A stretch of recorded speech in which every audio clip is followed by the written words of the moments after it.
All right, and this video is about how Dr. Dow plays these women like a fiddle. Right, so exploiting their trust in medical authority, young women see Dr. Dow as a knowledgeable and caring professional. Trusting her advice without question, she leverages this to she leverages this trust to push birth control and abortifacients without fully informing them of the medical and biological realities, ensuring they never question their choices. Manipulating their fear of unplanned pregnancy.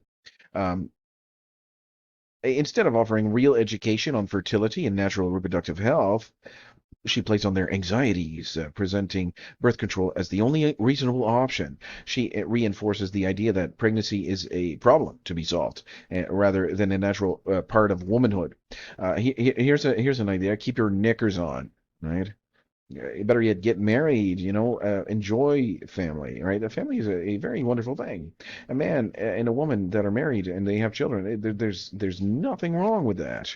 And so using their lack of medical knowledge against them, with complex medical jargon and half-truths, she ensures that young women never fully understand what they are taking. She downplays the abortifacients effects of these drugs, allowing them to believe they are preventing pregnancy rather than terminating a developing life, turning women into lifelong customers. By getting them on birth control early, she ensures repeat business. Once on these drugs, many women stay on them for years, never questioning their necessity or long-term effects. This secures a steady stream of income for her and the pharmaceutical companies that profit from dependency on these products. Okay. And, selling a false sense of empowerment, Dr. Dow positions herself as an advocate for women's rights, convincing young women that birth control is the key to independence and success. In reality, she is reducing their natural fertility to a medical condition that needs to be treated, all while profiting from their belief and that they are making an empowered choice. So there's a deception there. There's certainly deception, and she is certainly she understands the deception, and she understands that she is basically, like I said, playing them like a fiddle.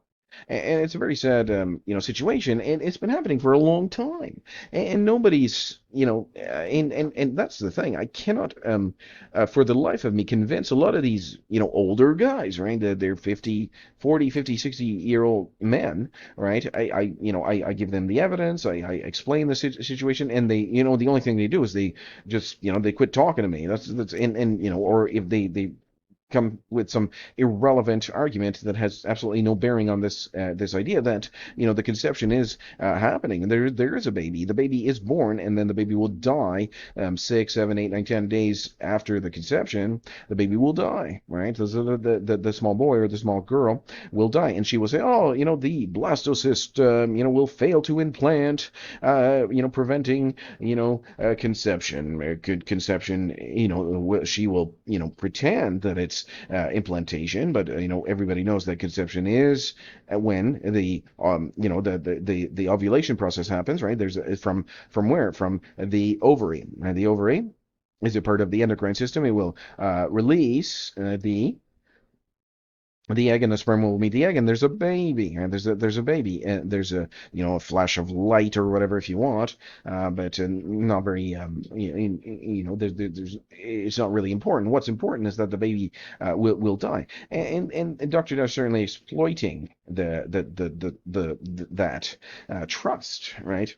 And she should be saying, look, these drugs don't prevent ovulation, and they do not prevent a conception, and it will kill the baby at the implantation stage.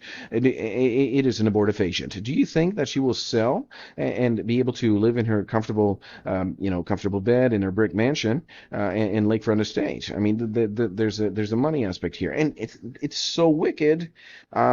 Like I said, no, these are young women, so who's going to pay for these birth control pills? It's the dad, right? The grandfather of the baby that has died. So and this is so incredibly wicked that the grandfather will pay for his own grandson's death, if you can imagine such a thing.